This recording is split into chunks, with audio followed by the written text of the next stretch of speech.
Adidy fa tsy safidy ny fidirana ao anatin'ny knapsa izay no nivohitra nandritra ny fanofanana ireo mpampiasa ny piasa eo anivon'ny sehatra tsy miankina tao amin'ny tanànany fanadina tao eo ihany koa ireo mpampiasan'ny ECD tao Ranohira araka izany dia adidy tokoa ny fidirana ao anatin'ity tontolon'ny knapsa ity ary tsy vitsy tamin'ireo mpiasa no tsy mandray ny fisotrondrononony akory na dia efa miditra amin'ny fotoana ny retirety aza.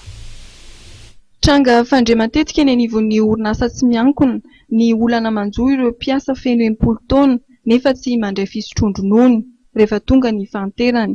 Raha mbola perinasa mantsy ilay mpiasa dia angalan'ny mpampiasa azy ilay iray isan-jato ny karamany isam-bolana nefa tsy misy vola latsakempoka nalotsaka ilay mpampiasa akory any amin'ny knapsa na dia ariary azy. Rehefa feno taona ilay zokiolona ka tonga eny amin'ny knapsa hikarakara ny antota taratasy fandraisana ny fisotrondronoany. Eo voataitra fa ay tsy nisy latsakempoka voalohan'ny mpampiasa tao anatin'izay taona maro nisian'izay. Mba hialana amin'ny fanitsakitsahana ny zon'ny mpiasa toy izany dia manatanteraka fanofanana manerana Madagasikara ny knapsa.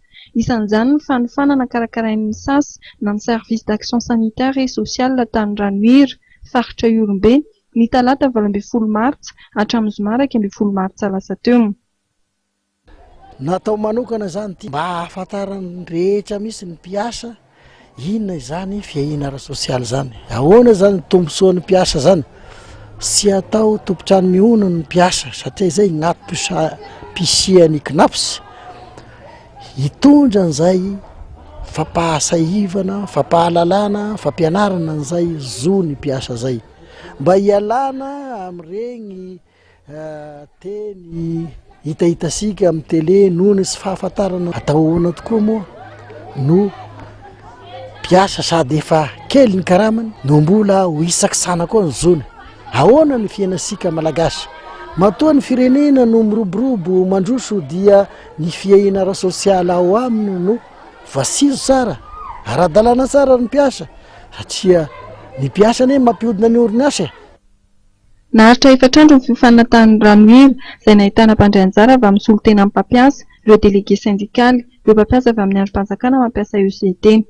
Nanao ny formation anao dia azo amin'ny atsipiriana izany hoe inona ny dedin'ny mpampiasa, inona ny dedin'ny mpiasa, inona moa ny ilana ny knapsa, maninona izy, inona ny procédure arahana fa sy reo misasa moa be taratasy ny ao amin'ny knapsa dia mila procédure zany zay fa mila fantarina nefa zay ilaina ny mahafantatra, ilaina koa ny mianatra mba hitsinjovana ny ho avy.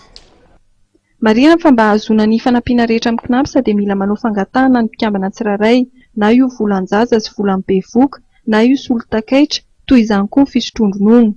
Tamin'ny andro farany tamin'ny fiofanana dia nitolorana mari-pakasitrahana ireo nandray anjara. Izy ireo no ambasador'ny knapsa eny anivon'ny orinasa isany.